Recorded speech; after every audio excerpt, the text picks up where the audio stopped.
Hello and welcome to the new episode of Community Dialogues. Today we have Mr. Hemant Gaule. Welcome Hemant. Hemant is the Senior Vice President, Growth and Development Initiatives with Adfactors. He's serving on the board of IABC Asia Pacific, looking after education technology. He has helped build India's only independent Institute of Public Relations, SCORE. He has trained over 3,000 communication professionals globally on AI adoption and future readiness. In addition to that, he has also co-founded a think tank focusing on upskilling and thought leadership in AI, also called Center of Excellence.ai, and also the first Indian to be conferred as a fellow accredited public relations practitioner by ASEAN PR Network. Thank you, Hemant. Thank you for joining us. It's a pleasure to have you here. And we are discussing something very, very interesting today, which is AI and how our communications professionals, the communications domain, and overall the impact of AI in the workspace largely. So over to you. And what do you think has your experience with AI so far?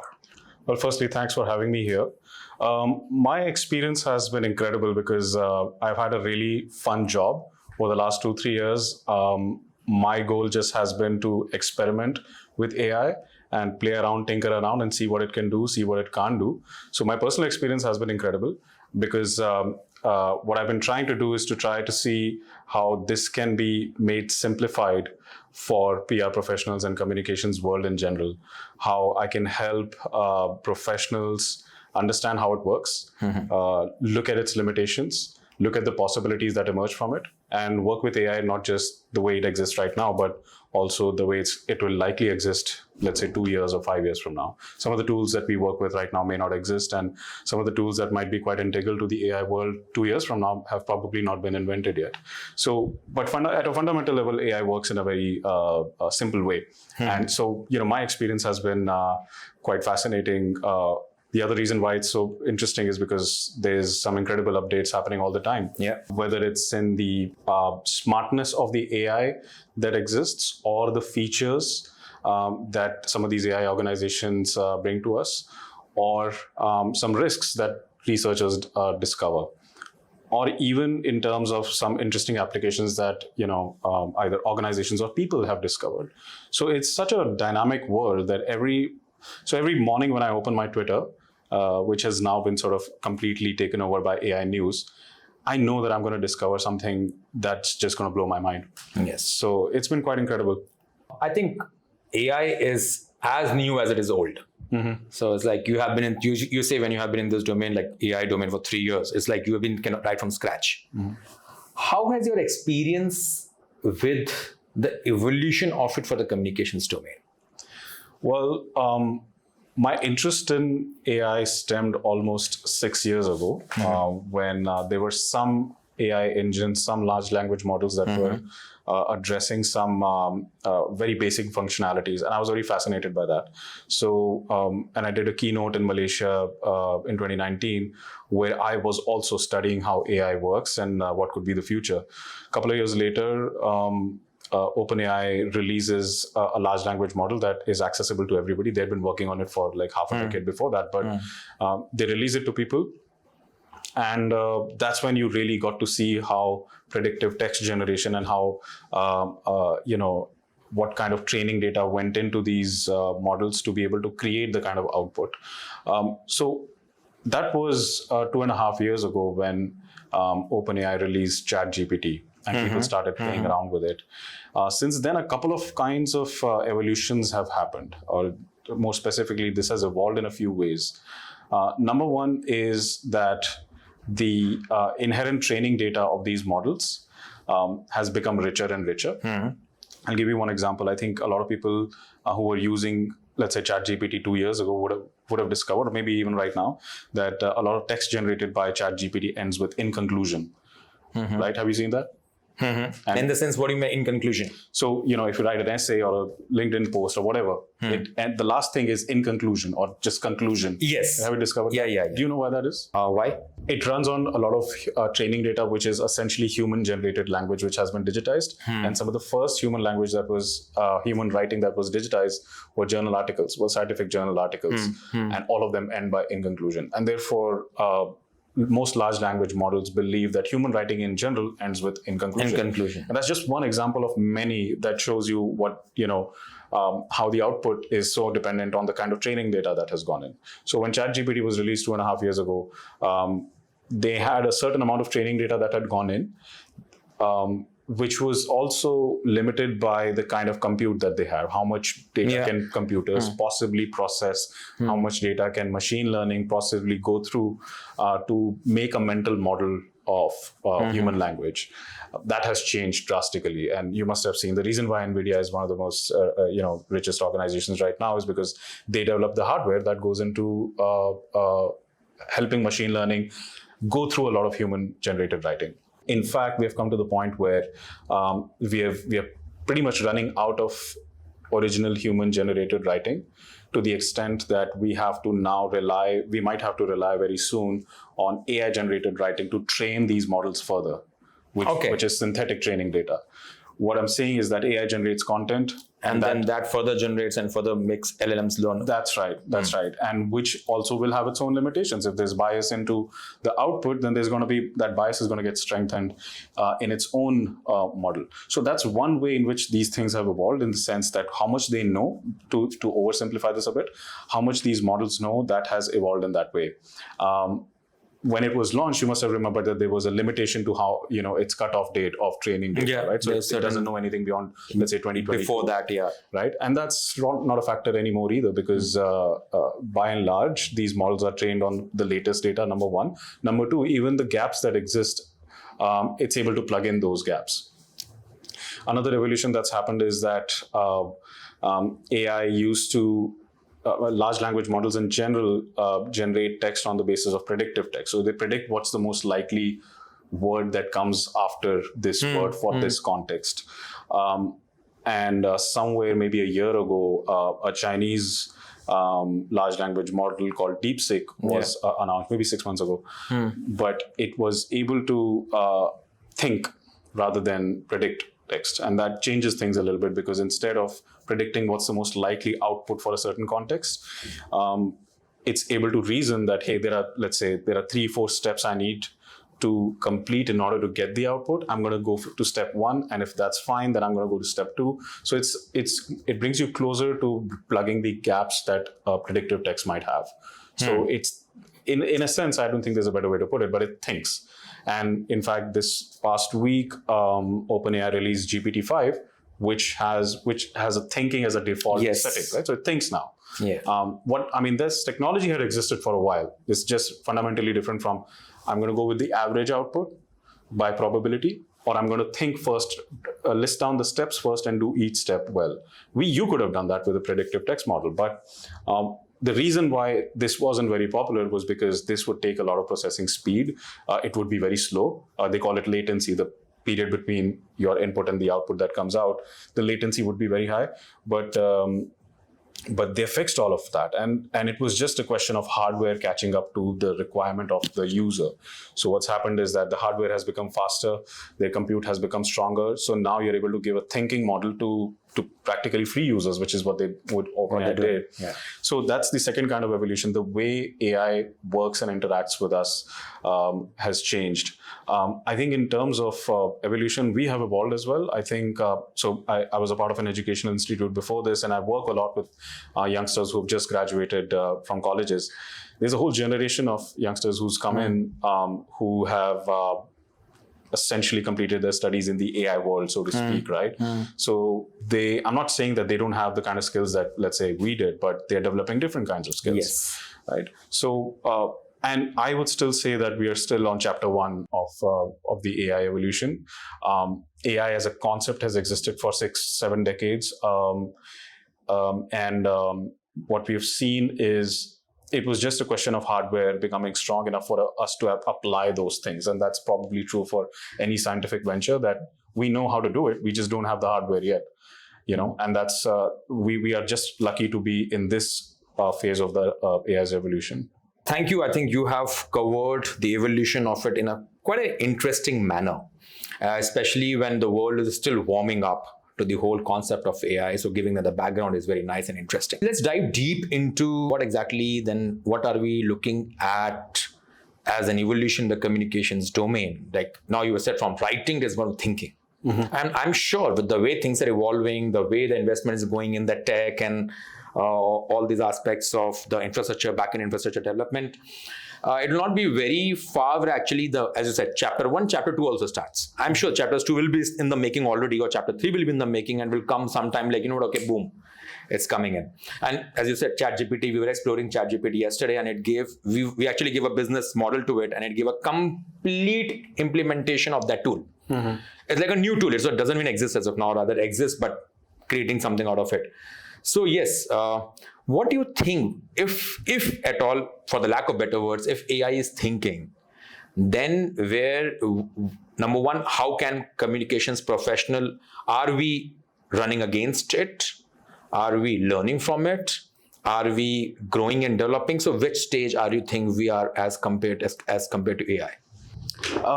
Interesting question. I think ultimately it's a tool for us that's working for us. One of the examples I give in my workshops is that, okay, think of a very, very capable and smart intern that you have in your team, right? Think of AI just like that they have a basic set of capabilities in language, and they have a basic set of logical reasoning frameworks with them. And it's a question of how you force them to apply those. So when I say it's thinking, what it's doing is it's reasoning its own output, reasoning its own ability to produce something, right? And that's a step, like I said, the technology had existed. They just didn't want to release it because it just takes a lot of processing power, but now it's there. So what's really happening is that instead of, you'll see an example of that if you work with LLMs now and in the future, is that instead of directly producing an answer, which is mostly what it has done for the most of last 2.5 years, it's going to ask you follow-up questions. Yes. It's going to probably say that it's already started doing it. Exactly. And that's what reasoning is basically. Yeah. So it's just an intern who was just eager to impress you, to an intern who wants to take a step back and say, okay, I need a bit more context to understand this and produce this better. And it's okay if it's a little slow as a process, but that's fine. But fundamentally, I think our relationship with AI is going to evolve and probably stabilize to exactly what the relationship is with a tool that is really smart. Really, it can do a number of things, but it really relies on our support that we provide to it. So, for example, if you have an intern in your team, let's say also from Symbiosis, and you want that intern to create a press release at the end of the day, right? How would you start? Like, how would you ensure that they are able to create a really, really good press release? Okay, so first of all, you will brief the intern well, and then because as an intern, will spend more time actually telling him or her, then you know what, follow the structure, you have to do this structure, then you have to put in this information, then you have to kind of open up with this, then you have to write a code, and then you have to, end up with the kind of put the details of the product or the service, and then maybe you give kind of the closing sentence and the boilerplate. So broadly the structure, and then this becomes a prompt in a way in AI. Precisely. Yeah. And then how would you ensure that they get a sense of how your client writes? Then you will start kind of, then the next stage comes in, that you will edit it, and probably you can say that, these words, make it a little more, simple, or make it a little more technical, or make it a little more formal, whatever the brand tonality or the brand engagement, brand guidelines suggest. Exactly. And so you see how it's just, even AI is limited by what we provided, right? So, and that's going to continue to be the case. And that's, I think, a discovery that a lot of people make, that when they start working with AI, there's two kinds of people who just think that, hey, it was supposed to give me a perfect output with the minimum amount of input from my side, and then they give up. And that's the same kind of experience that interns might have with people, right? There are some bosses that are as evolved and as put in all that effort and provide references, provide support, provide feedback and all of that, and therefore you get the kind of output that you want out of it, because you're choosing to invest in their learning. You want them to grow as well. That's the same kind of approach one must have with AI as well. It's something that you are investing in for the future. Don't expect an output now. Don't expect the perfect output now anyway, but it is something that's totally worth investing in, so that 6 months from now, you have an extension of yourself that is able to do those things relatively more autonomously. Right, so that's the kind of relationship I think most people will evolve to. I don't think a lot of people are experiencing that right now. There's a whole category of people who give up immediately that, hey, this is not worth the effort. I might as well just do it myself. But then there are those who realize, and sometimes it takes a bit of a nudge from, let's say, people like me in my current role and my previous roles. That's what my job was, to push them a little bit further and just demonstrate to them that, hey, there's a lot that's possible if you invest in them the way you invest in people. Is there any particular trend coming up from communications professional when it's about absorbing AI or utilizing AI, number one? Number two, like, are there any perceptions of threats? Are people getting overwhelmed to say, you know what, fearful? So what do you think is an evolving trend? Are there any evolving trend country-wise or region-wise, or what do you think? There was a pleasant surprise that I found. So for the first couple of years, I just mostly trained people in India. And then over the last 1 year or so, I trained a lot of people in Southeast Asia as well. And I'm happy to report that Indians are quite ahead of the curve in terms of our curiosity. Yeah. In terms of our curiosity, our readiness to embrace uncertain situations, our readiness to experiment. I think in all those areas, and maybe there's a bit of an inherent sort of technical background and technical familiarity that we have more than others perhaps. But I used to think that there's a long way for Indian communications professionals to go. But honestly, my discovery was that we are perhaps at the forefront of adopting new technologies in general and AI specifically. It just comes very intuitively to us. So that was the first learning that I had. Specifically about the communications profession as well, I think we have the right kind of incentive structure and motivations to experiment a lot with AI and to find out incredible use cases. So what I've seen is that in terms of what AI can do for you, there's a lot of stuff it can do for your personal productivity. There's stuff that it can do as a team. You can perhaps engage as a communications team. You can engage larger set of stakeholders in a more meaningful way, with a greater accuracy, with greater customization, and at a larger scale. And then there's a whole set of engagement solutions that didn't exist before AI. There are things that we couldn't do that have become possible because of AI. Yes. Right. And it's probably such a competitive industry, Indian communications industry, that everybody has the right incentive to be one step ahead of the competition. Right. And therefore, you're a business owner in this space, so you would know you're constantly innovating, not just in AI, but you're thinking of the next best thing because you have to. And that's the philosophy that Indian businesses have. That's the philosophy that Indian communications businesses have. And it percolates down to individuals as well. Everybody's thinking, oh, how can I do this better than I did yesterday? How can I do it better than the next guy? How can I do it better than my competition? So I think that incentive structure, of course, it's there in any competitive industry, but I think it's there in a very intense way in the Indian system. So that's why I think a lot of efficiency gains, a lot of innovative solutions are going to emerge out of India in general, and they'll stack up. They won't be very visible, but you'll see that as an industry, we will become a lot more efficient thanks to AI. I totally agree with you. Now, associated with what you said, I have a second question. So, one part of learning is a skill. In the sense, okay, what there's a technical skill. Second part of learning is attitude, always. Yeah. And that is where I relate it to two segments. So there are two segments. In a way, like, it's a multi-generational workforce that we are in. There are people in 50s and 60s. There are people in 40s who are millennials. Half of the people in 40s or early first half is millennials. Then you have millennials and Gen Z, and then you have pure Gen Z. So, on one hand, we hear people are like, the overall general narrative of the industry is anxiety and overwhelming with the change and fearfulness with the evolving situation, uncertainty. And of course, AI is exactly the same. It is uncertainty. We don't know how will it pan out. And yes, I will discuss it further as well. So, how do you think? So, when on one hand, yes, it is about we are curious about it. We are getting ready. On the other hand, is our discomfort? Do we have in the attitude form to take what it takes? And I will define for two specific generations. So there's a young gen who are new in the industry, who are, as you said, some people in that generation are AI native, so to say. Yeah. Like in the sense they started their learning education, at least their graduation or post-graduation with AI tools. Just like when we were there, we started with Google. The search had come in at that time. Number one. So amidst all this aspect, do you think one is will go generation by generation per se? So how is the young generation behaving on that front? Do you think they have the attitude? And first of all, while the curiosity might be there, do they have the attitude to learn? In the sense, I'm not saying they don't have the attitude, but learning also is a factor of many things. That's right. So where do you see the convergence of the two? Right.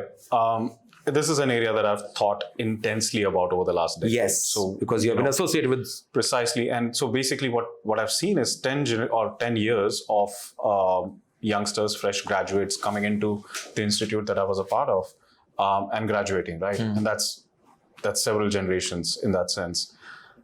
And quite frankly, I had this hypothesis earlier that the next generation is always, they don't want to work hard and they want to take shortcuts, etc. I think every generation thinks that they are the best one. Yeah, and that was my hypothesis. But what I've really realized is that I think this aspect of attitudes and curiosity and wanting to go above and beyond, wanting to grow, I think that's quite generation agnostic. I think it's easy for us to say that, okay, we had the right, the perfect mix of everything. Yeah. And if you ask our parents, they'll also say that they had the perfect mix of incentives, motivations, cultural support, and all of that to learn new things. But that's not necessarily the case. And I have a very empirical and strong understanding of that this is generation agnostic. So if you take a pool of 100 young professionals just entering into the industry right now, you will probably see the same number or same proportion of them being very curious and the same proportion of them not having those attitudes and that kind of curiosity. It's not going to change. That's very interesting. Yeah. That's very interesting. Yeah. I was so happy to be proven wrong because I didn't have a solution to this, therefore. At my previous role, we were kind of reinventing the curriculum and the pedagogical approach for every new set of students we worked with. And the end of that exercise was our realization that, hey, it doesn't depend on the generation at all. Every group is going to have some people who have had the right kind of journeys to be growth oriented, and some people who have unfortunately not had that, and they need a different kind of a support. So to answer that question, I think it doesn't matter. I think the environment in which you are shapes how curious you're going to be. I'll take a step back and tell you my personal experience also. I was a very average student in some incredible institutions. And it all boiled down to how my teachers enthused me towards something, or how my teachers made it interesting. The resources are always there. I mean, we have also grown up in an internet generation. There's the whole universe of human knowledge is available to us in our cell phones. So if you want to learn something, you will learn. The real question is how much of it is going to be driven by you and how much is your environment going to support you. So at my current role, for example, my job is super easy because at Adfactors, everybody is incredibly eager to learn. They know the value of learning being an important vector for their own growth. And therefore, and of course, everybody wants to grow. So it's all very well aligned. So all I have to do is provide the right kind of ecosystem for learning because the culture is there. The attitudes are there, perhaps more than any other place. So it's therefore generation agnostic. Even in terms of AI, I think there are going to be people who will go beyond to learn exactly how it works. They'll educate themselves. They'll seek education in this front. And there are those who might not have that motivation to do so. I think, thank you. It is such an interesting observation, and probably that actually, if somebody takes it seriously, you have given a very, very important and special insight here. Which means, let's shift out the focus from all the focus that is ongoing with Gen Z and this is not working, that is not working. Let's just shift focus on environment. So which means one key takeaway I take out from this conversation that you have just shared is that industries and companies need good teachers, good leaders, and good mentors. Absolutely. So which means the need might be more today because there is so much. And I was just having another conversation with somebody in the education industry also, and she said that the number of reference points that are there with this generation is actually making their worldview even more vibrant.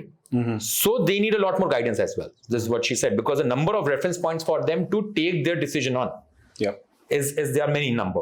So now I shift to the other part of the generation, which is maybe the senior professionals, like somebody who's like, somebody like you. Or somebody like in this generation who has become very good with senior professionals, who have become very good with who they are.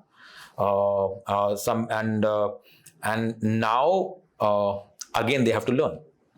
Okay, so now my question to you is, and I also see, and this is a question that also bothers me a lot, is that senior professionals are also so as these tools increase and all this, as this aspect of this AI coming into picture and kind of doing 70% of the job. Senior professionals who have grown only with experiment or experiencing or intensifying their experience in one domain. So you know what? Because in our domain, what you have content writers. No, there are some people who are content writers and only writers and only writers and only writers. They are designers, only designers and only designers. Then in large part of our communication professors is actually these siloed verticals. How do you think, and I'll give you, in my view, I'll give you a challenge. There are senior professionals who think they have arrived. They are good. And now it's the responsibility of everybody around them to get the work out of them, which is not wrong in one way. People should be competent enough to get kind of work together and challenge each other. But at the same time, how long is going to serve the senior professionals to be resting on that one particular thing when 70% of the job can be done by AI, number one. Number two, when 70% of the job can be done by AI, somebody will train the young professionals and the senior professionals will find them being replaced. Why? Because first of all, they are expensive. Senior professionals, they're expensive. And sometimes they have ego issues because you have experience, you have grown in the industry. I won't do this. Or this is not my job. How do you see these kind of people? And we every day hear that these roles are also getting redundant slowly, or kind of being cut down or being curtailed. There are companies which are kind of reducing their size of communications teams, and there are mandates where our CEOs are saying, first figure out if AI can do the job, only then hire somebody. So what do you have to say about this? So I think that's also something that I think we are in a flux of discovering how senior professionals and senior leaders will respond to something like this. My sense is that we'll arrive to a very generic understanding that that it's like any other capability that a senior leader has to understand, deploy very quickly, right? So let's say take the top 10 CEOs in the PR space right now. They don't have to understand AI and specifically how it works. They just need to find the right people to do it. They don't have to write press releases. They don't have to make media calls for that matter, right? They just need to know that this is the skill that's needed. These are the set of people who are the best at what they do right now. And I need to figure out a way to bring them onto the team and culturally and align them in other ways. That's it. I think as far as senior professionals are concerned, I think their job is relatively easier. They don't really have to understand all of this. Sure, it helps. It'll help in their personal productivity. It'll help them transfer their skills easier. But frankly, but they don't have to. They just need to, at that level, you just need to find the right people and give them the right kind of push and resources and support and briefs to drive that thing for them, right? And I think that's true with AI, that's true with people, that's true with any other new technology or any other new sort of change that happens in the industry. So I'm not too bothered about that, because even if you spoke about somebody who's been vertically siloed, in one domain very well, and they're very good in that domain over a period of time. If they're successful, if they're good at their job, they'll still be able to discover a trend that will impact their value chain and have an understanding of how it's likely to impact their value chain, figure out what they need to do to respond to that change. And if it means getting the right people, getting the right tools, getting the right kind of learning development happening in that value chain, then they'll do it. So it's really not that fundamentally different. The reason why I think we are taking this as a much more intense jolt to our lives and our professions than anything else, that has happened is that because it's so sudden and it seems like magic and we don't understand it. So I'll give you an example. Internet, email, all these things, smartphones being with everybody, India becoming, a home to the second biggest smartphone market in the world, and therefore everybody's a journalist right now. Some of these trends and some of these big jolts that have happened in our profession were relatively more understandable for us. We were able to figure out, we were even able to project it, that's going to happen, right? These technologies weren't that crazy. I think AI comes across as magic because the output is just, hey, we've never seen a computer generate something so unique. And before. yes, Without really seeing, it's just, first of all, it's when you take a few steps, you'll understand what's going on. Secondly, even if you don't, you know what the magic is. You don't need to understand the magic trick. You just figure out how, first of all, who does this magic better than anybody else?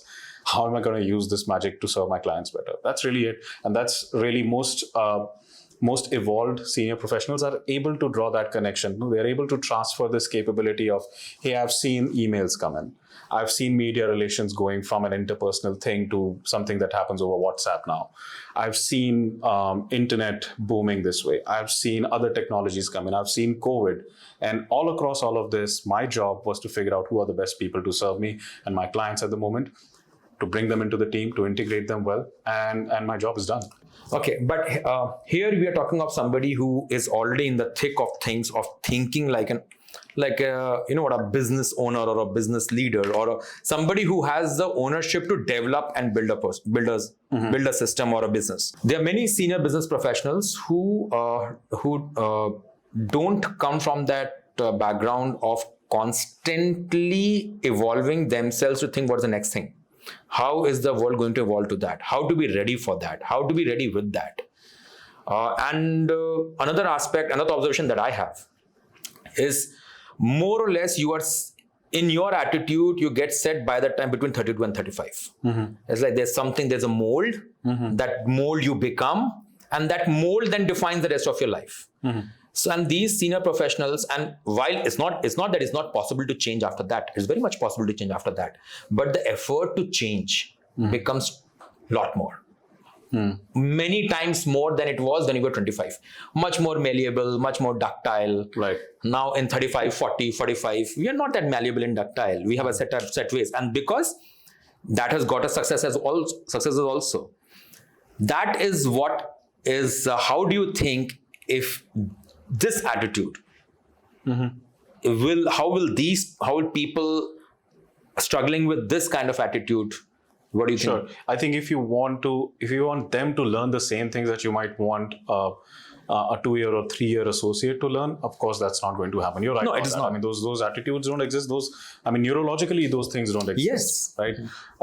There is a compound in our body called myelin, which serves as insulation to our neural fibers. The more myelin you have, the more you will be good at something, and the more you practice something by making mistakes, the more myelin you develop. But this is a compound that reduces over a period of time like anything else.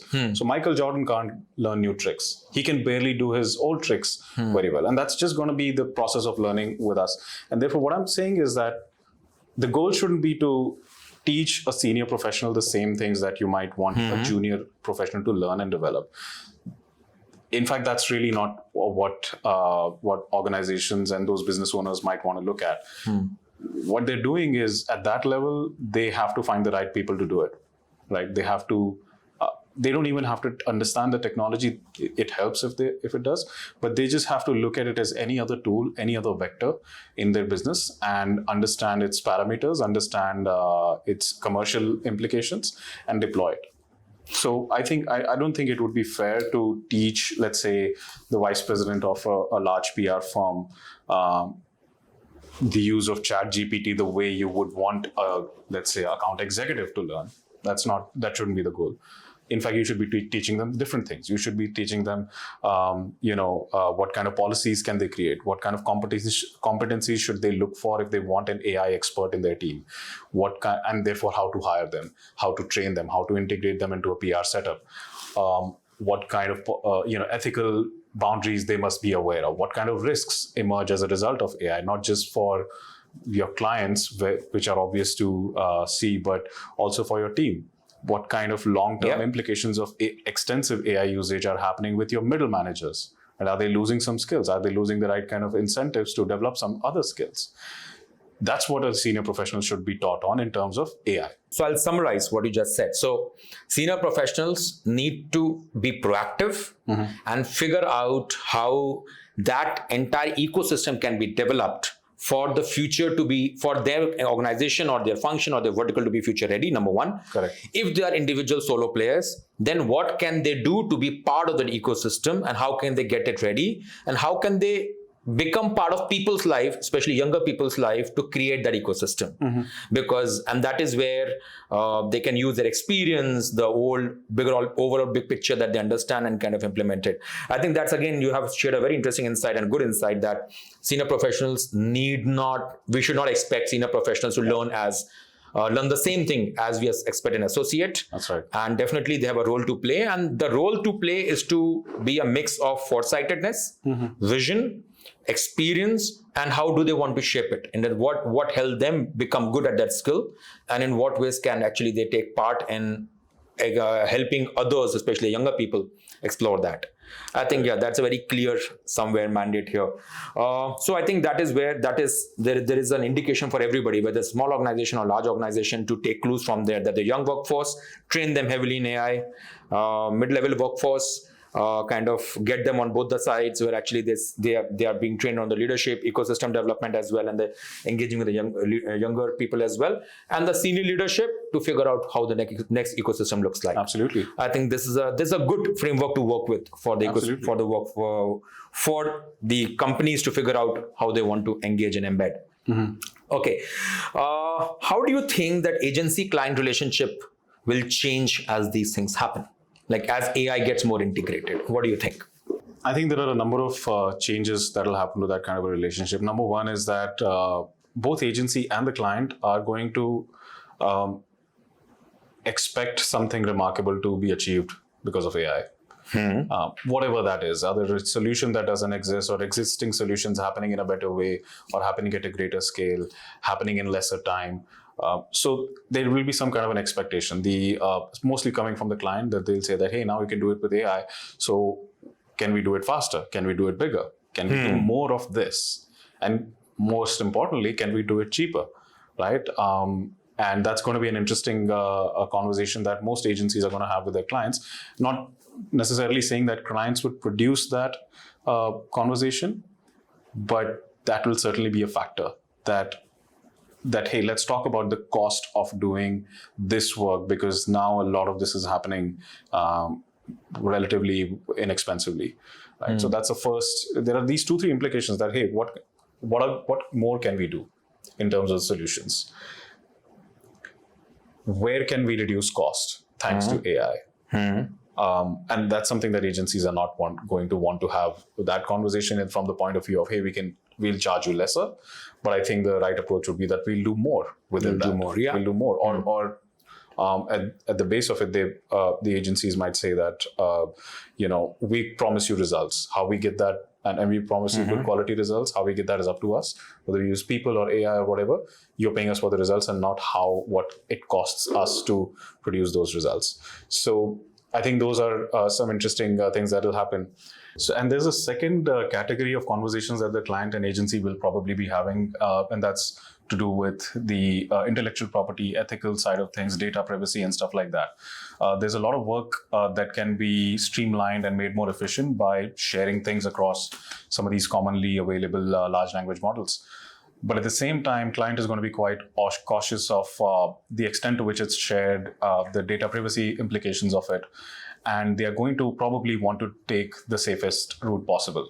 And therefore, it falls upon the agency to educate their clients on what implications there are on data privacy when something like that happens, on what kind of safeguards that has the agency put in to make sure that there is no risk associated with that kind of work that happens. And I'm going to make a bold prediction here. I think because of this concern that rests more with perhaps the client side than with the agency side. I'm not saying agency is less concerned or the client is over concerned, but the fact is that the client has more to lose if something goes wrong. So they're going to probably tread a very, very cautious line. Yes. And therefore, they are going to insist that the agency has a more conservative approach to working with AI. And therefore, whatever progress that that the communications world makes in terms of AI applications and efficiency gains and stuff like that, I think the bottleneck to that is going to be, well, the origin of that bottleneck is probably going to be the client. And once again, I'm not saying that the clients are going to be overly cautious. They are right in their own domain, and the agency is right in their own way to make things more efficient and more accurate and more scalable. But I think that's what the things are going to happen. And we were talking about it earlier that, the world is changing so fast in this space that it's difficult to design a set of policies that are airtight and that are also long lasting. Something that you designed right now in terms of policy of AI usage for a specific client or within a specific agency might just have to be relooked at 6 months from now. Yes.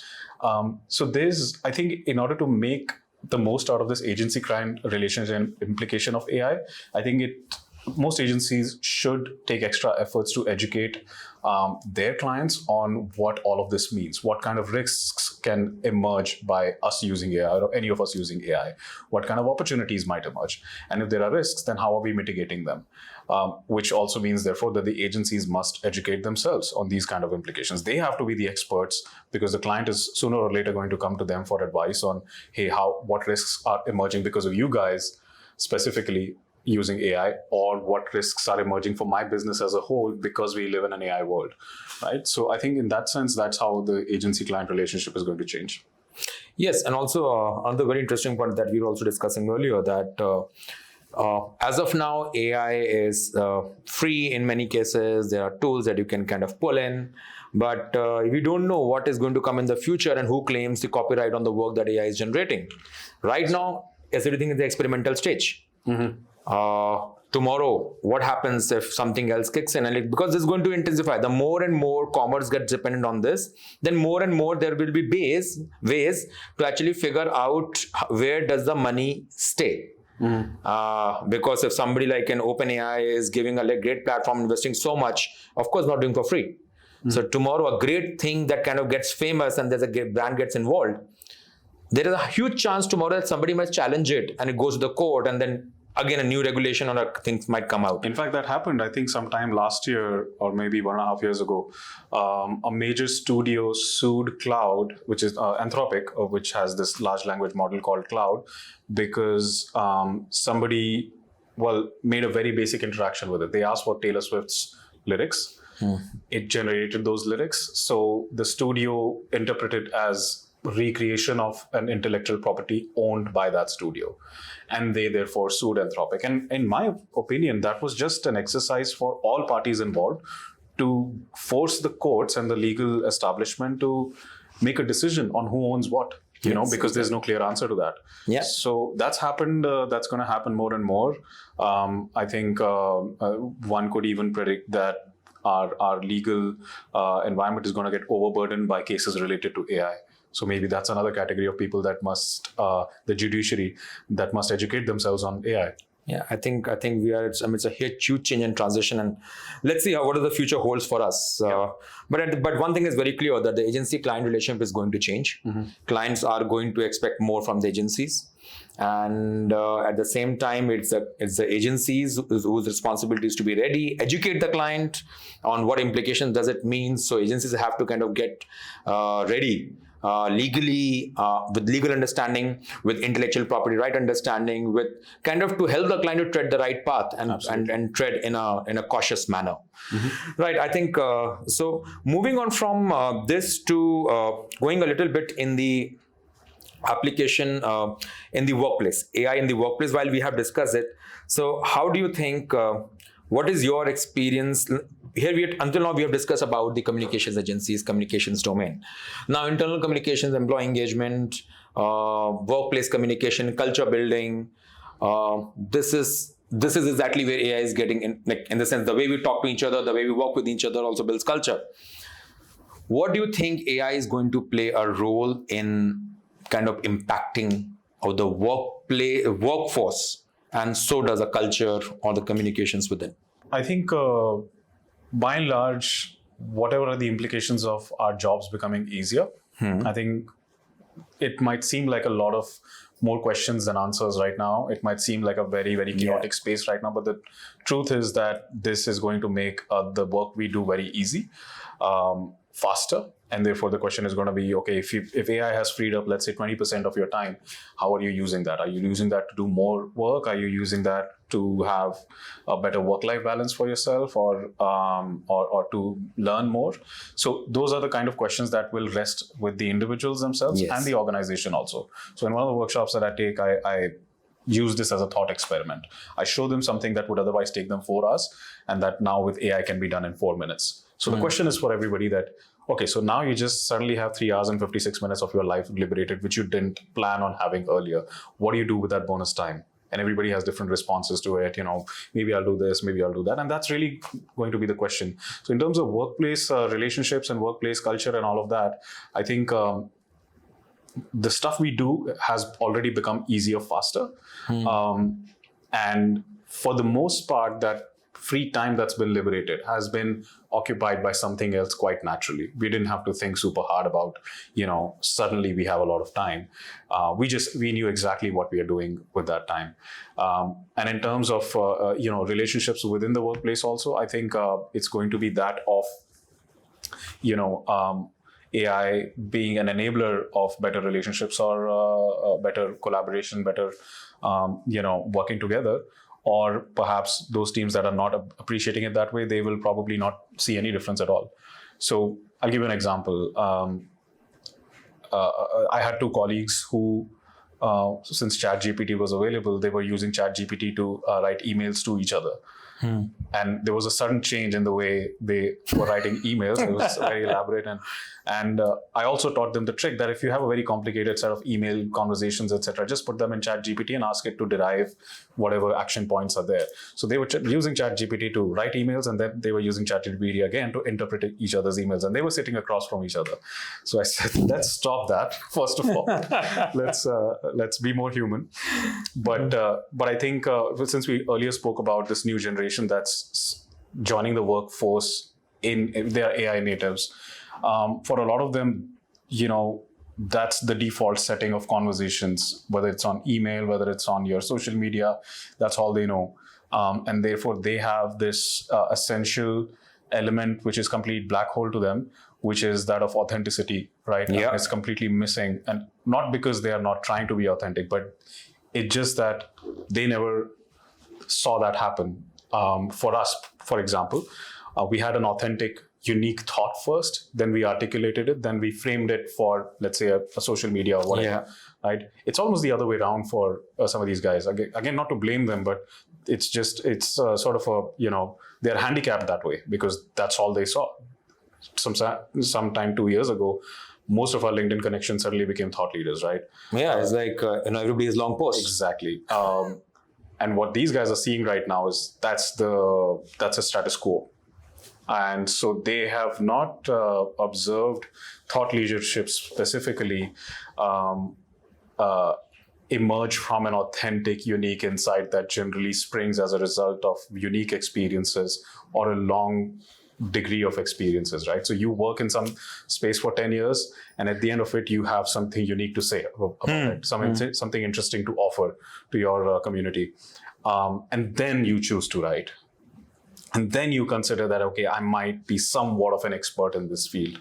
I think that kind of period has accelerated for them. So what we might see for that generation particularly is authenticity not being a naturally present essence of anything that they do. It's just going to be, I know, as long as it's grammatically correct and unique and has a great vocabulary, I think that's what we were aiming for. Okay, so I have 2 questions here. I think you touched upon very interesting that now we'll have hands and time. Now we'll have more time in our hands to do things. Now let's rewind a little bit and go to the time when actually the emails are not there. People used to be in office shut, work shut, you are in home, enjoying your time. Then came emails, then came mobile phones. Now office doesn't shut, office goes with you to home. and mobile phones kind of can keep you awake until late night. Calls now happen at 10 p.m. in the night, 12 p.m. in the night, 12 midnight. So basically, the thing that was supposed to aid us has actually invaded our lives, and now everything, now even when you have vacations, you are not switched off. So that is where I think a lot of work-life balance and anxiety and all those things also come into picture. So there are ways to deal with it. So do you think that now all of a sudden we'll have extra time? So yes, somebody has extra time, somebody is not doing 4 times. So and that will automatically accelerate a race, isn't it? So do you think really it's about like people having time at their hand and then they doing not something which is for the commercial purpose but for more for the personal purpose? Until how long will they not do it? Because if out of 100, 40 are not doing it, 60 are doing it. So how do you think actually there'll be more time to do things that you want, or there'll be again another level of race that will start with this, and that will define again, put up the culture part at a Right. I think again it rests with the individuals and how they generally speaking are, right? So I know for a fact, Ambuj, you're a business owner, you're a workaholic. You will occupy every single free hour available with more work, with more interesting things you can do in growing yourself, right?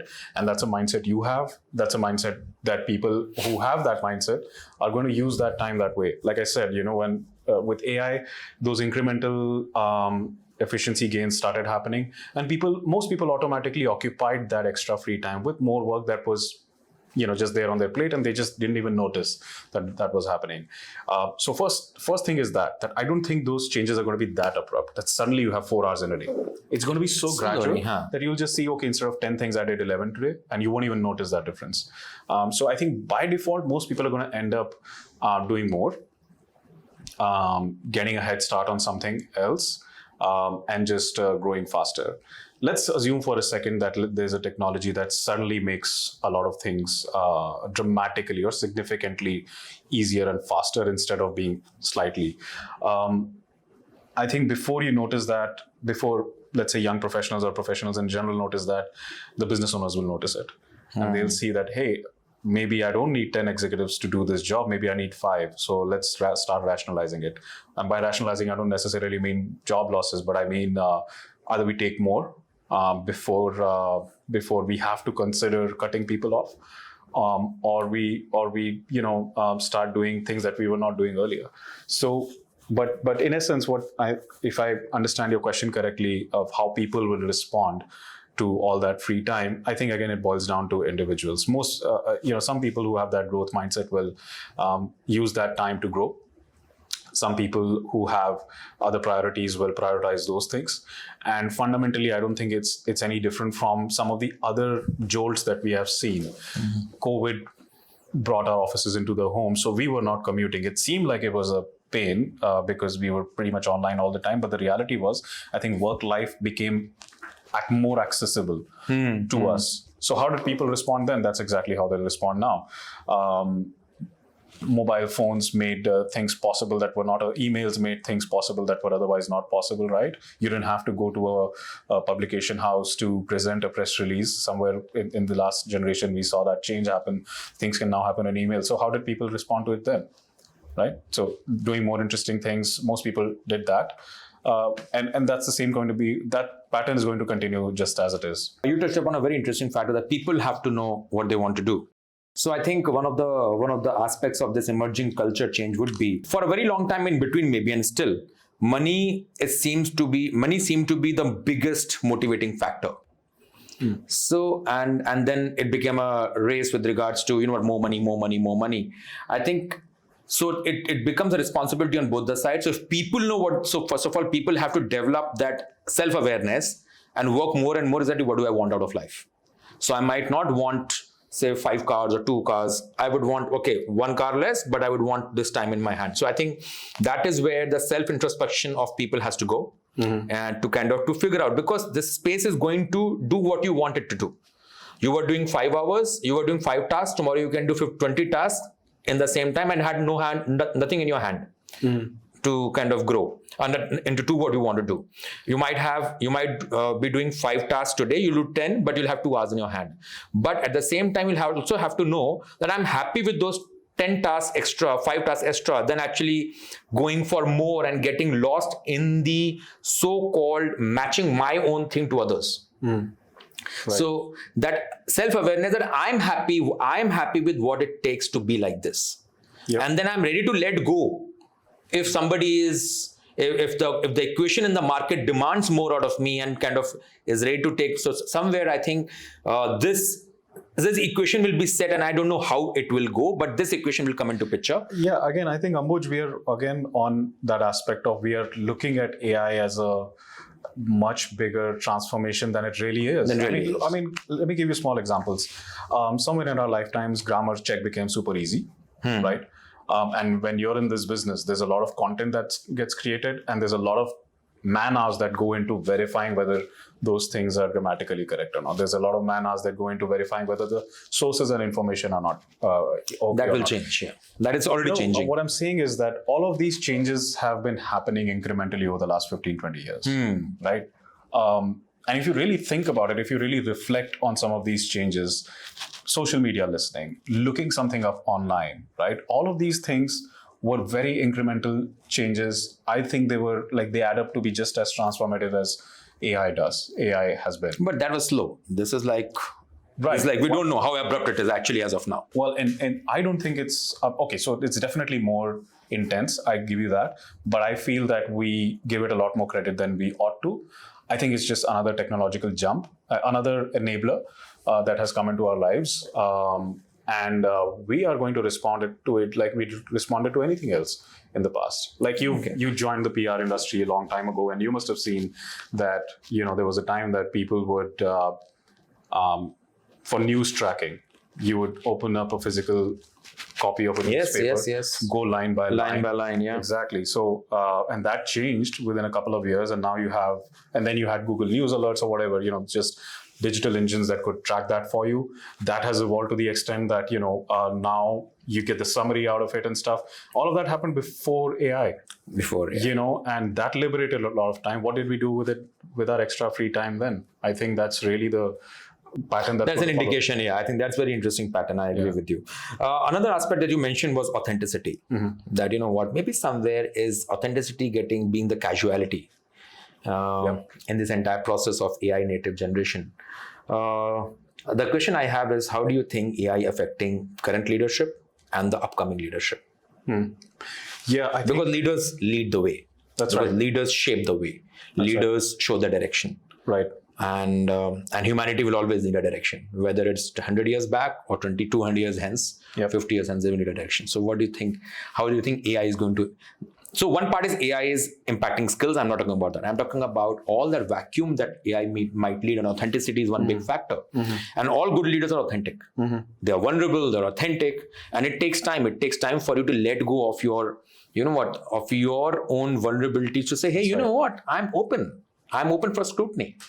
I'm bad. Okay, I'm not so good in this area. I'm good in this area. I'm happy to collaborate. There's some element of leadership development that happens because you work on yourself, and that work you do on yourself happens with a lot when you work with people together.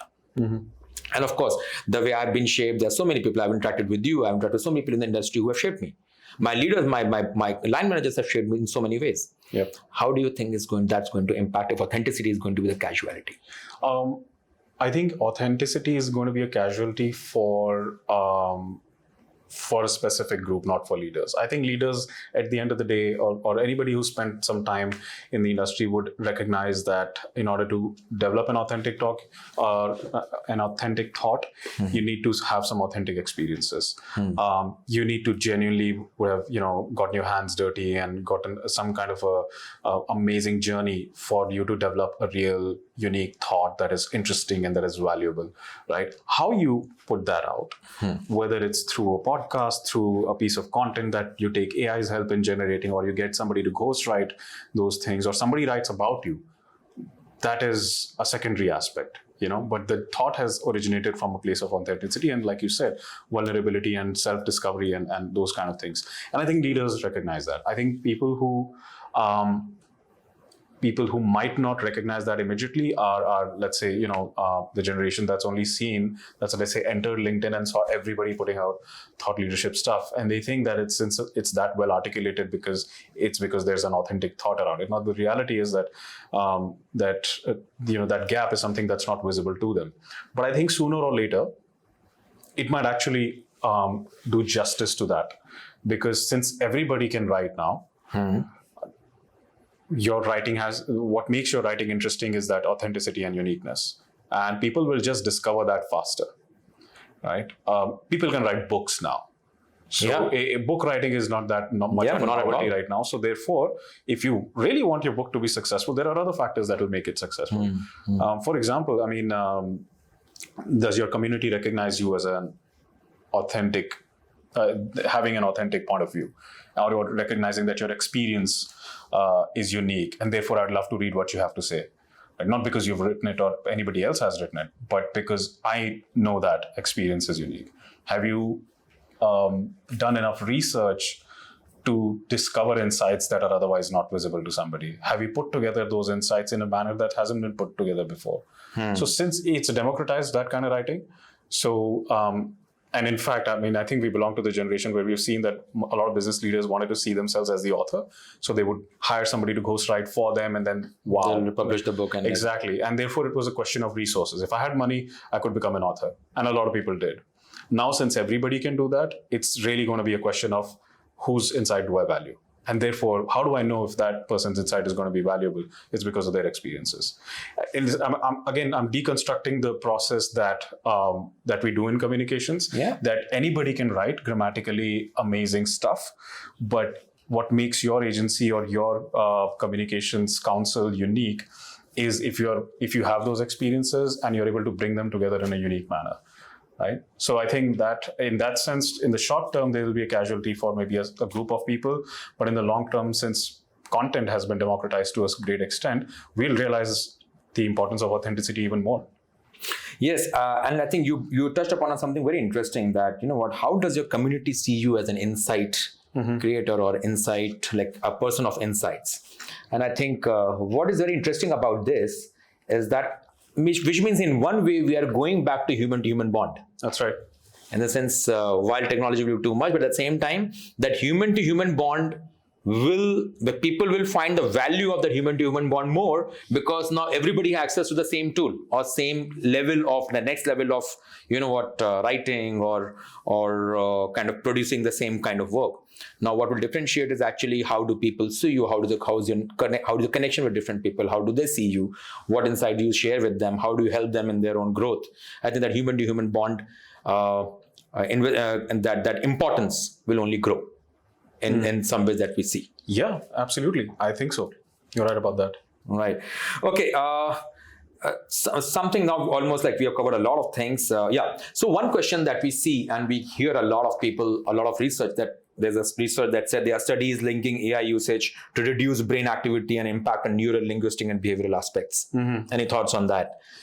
Yeah, I think there are a lot of studies like that. I came across one a couple of days ago. It was 100 pages, so I didn't exactly go through the whole of it. Did you use AI to get the insights out of it? No, I thought might as well not try. I think I'd be proving the study right if I did that. But no, so I think there are implications for sure. But I think it's a little too early to see what that might mean. We have to see a whole generation go through it. And frankly, like you said, right, that there's a certain age where you stop acquiring new knowledge, skills, attitudes, behaviors, etc. And that's a curve that has a pretty long tail, in the sense that, let's say around 25, good or bad things don't impact you that much, right? So you're kind of secure against the impact of terrible habits also, for example. But then you go a few years back and you see youngsters, let's say, who are in their teens right now in school and all of that. And there's a whole universe of implications from AI that goes beyond skills. Right. And there's a really interesting group that I'll probably share the link with you, but they do a lot of these talks around the risk of AI on youngsters particularly. that there's this, it's going to create a new ecosystem within which they will interact, which is going to hamper their growth and their learning to a great extent. So those implications are there, and a lot of these studies have in my experience, they've had a very narrow sample set and a very narrow window within to observe these kind of changes. I'm not saying those studies aren't accurate, but I think I would rather wait for a longer study and longer period of impact to be discovered. Also, because, like we've discussed, these things are changing really fast. So we don't know where we'll be 3 years from now. So, these have to be taken with a pinch of salt. But my personal judgment on this would be that, of course, there is an impact on the way we learn, how much we learn, and what we choose to learn. And to a certain extent, and this is an example that I often give, that, okay, so 100 years ago, automobiles came into existence, or rather, in general, in humanity, we have gone from doing mostly physical labor to doing mostly mental labor. And therefore, the need for something like a gym or parking time separately for physical workout, because we weren't getting that, let's say, calorie burn as a result of our work, right? So we had to do things separately in order to stay physically relatively fit, because that thing had changed. So maybe that's what we'll do for mental fitness. Right. So if the implication is that AI is going to make us stupider, okay, so oversimplify this a bit. If that's what AI means, then we might have to just do some things to keep ourselves sharper. Okay. Coming on to the next aspect of it, so more on personal to you. How do you stay updated with rapidly changing AI landscape? What do you do? The first thing I do is that I'm chronically online on Twitter. Yes, that I know. And there are a lot of incredible things that people are discovering with regards to AI. And Twitter is where it all breaks first. Right? And thankfully, my algorithm has understood what I'm looking for. So I just I get an update of something interesting that's happening in the world of AI. There's also a very amazing AI WhatsApp group. I think it's part of a few, and that one is the best. I'll share the link of that with you, everybody as well, that shares all these amazing researches and reports and discoveries and thoughts and opinions that are happening across the world. And there are 4 newsletters that I have subscribed to as well. There's a really nice YouTuber. His name is Matt Wolf. He also does a little bit of a review almost every other day of what's happening in the world of AI. I learned AI. Most of AI that I learned is from this British researcher. His channel is named AI Explained, who essentially deep dives into a lot of hardcore scientific theory around AI. So, like I said, my job is super fun because I get paid to just tinker around and experiment with these things. So the last 2.5, 3 years, I've just been reading a lot. I've been looking at every single piece of content that comes out about AI. I've experimented with countless tools to see if they have an application in the world of communications and business or not. So, but if you're for anybody else who may not have that kind of time that I do, or who may not be chronically online like myself, they can rely on some of these newsletters that really give you a good summary of what's going on. And what do you think? Do you have anything in mind with regards to good case study that you have seen? Oh wow, this is good work utilizing AI. Or if you think somewhere people are using some very good things in AI as tools to kind of really ease up their life. Anything that you want to share? I know several. To make their lives easier, I think everybody's doing some incremental stuff all the time. I'll give you my personal examples that I use AI tools a lot for knowledge management. So there's a cluster of information and knowledge that I have that I dump either into a notebook LM or projects in ChatGPT or some kind of a system that reconciles a lot of pieces of information that's a lot, and B, could be conflicting, right? So it's in some ways I'm outsourcing my thinking to another portal, and I don't have to reserve my mind space for memorizing a lot of that stuff, right? Another great example was I had a colleague who was leaving, and before she left, I told her to start writing a SOP for her work. Every step, every decision that she takes, and every resource that she relies on to take that decision. I said, take it as a 6-month exercise, start writing it down step by step. Because once she was gone, I uploaded that into a system where anybody could access that. So we had an access to her thinking. So those are some individual examples, and I think I think it's upon the individuals to discover their pain points and just find out the best way. So we will never know what's the most exciting thing happening out there. In terms of what's happening in communications world, I think I give more regard to things that are now possible because of AI that were otherwise not possible. A lot of brands are doing interesting stuff and understanding their audiences better and doing social listening better thanks to AI and creating more content. All of that is the easy part.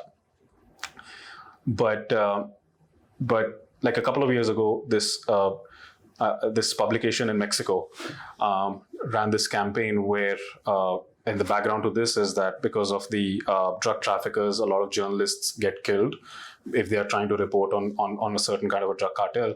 So one of the more prominent ones was killed by the drug cartel.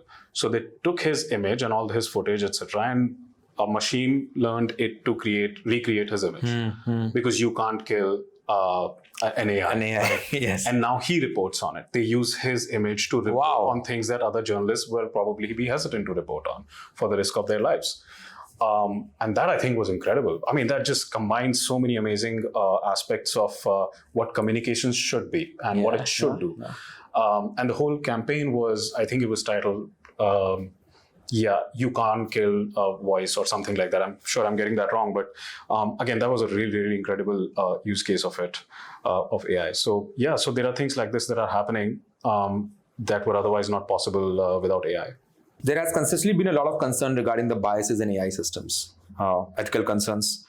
What do you think is like, how do you think companies, communication people should play in that aspect regarding ethical concerns, regarding biases? Yeah, I think the first thing is to understand why those biases exist and where specifically they are coming from. So most of these large language models and other AI tools have been developed in the West. All of the research is happening there. All the training of these models is happening over there. So they will have the Western biases. Most of them will mean nothing to us, one way or the other. But some of them will. And therefore, we have to know those boundaries. So there are some things that, let's say, ChatGPT will not say or not do because it's been trained not to do that. It has its own safeguards because it's based in the West. It has to have those kind of biases. So first thing is to be aware that these are the places where it won't go all the way to 100. It'll stop itself at 80. And the second thing is to understand how to plug those gaps. I think for most situations, biases are more irrelevant than not, and you won't even notice those biases and they won't have a significant impact. But then there are things like this. So the Prime Minister was at an AI conference in Europe a few months ago, and he gave this example: ask an image generation tool to create an image of somebody writing with their left hand. It won't do it because in the training data, 10% of humanity writes with their left hand. So in the training data, a predominant number of images are of people writing with their right hand. Right hand, even leaders who were left-handed. Correct, exactly. So those limitations will exist, and sometimes you will notice them, sometimes you won't. But the important thing is to understand that those limitations exist, and therefore where exactly you might have to have an extra edge to balance that bias out. Having said that, I must point out that the least biased platform seems to be Grok, X's AI, and that's why I go to it if I'm trying to learn something unique, not just because it's unbiased, but also because it reconciles a lot of information across social posts, across Reddit, across X, across articles online, in addition to its own knowledge. So, yeah. Okay. I think thank you so much, Hemant, for such a lovely session and something very deep insights on AI. How does it relate to people? How does it, how is it kind of integrating in people's life and the communications fraternity and overall the business insights? Thank you so much. I'm sure every point that we discuss can go into deeper points and deeper insights. But you know what? Let's keep something for later. Absolutely. So that we get more opportunities to talk to each other and kind of learn from each other. At least I learned definitely from you a lot. Thank you. And thank you for having so me. much. Thank you for joining us for another exciting episode of Community Dialogues. Do share your feedback, and if you have not subscribed to our channel, please do so. We would love to hear from you on what more you want to hear from us, or what more guests or what more topics you want to cover. Thank you so much.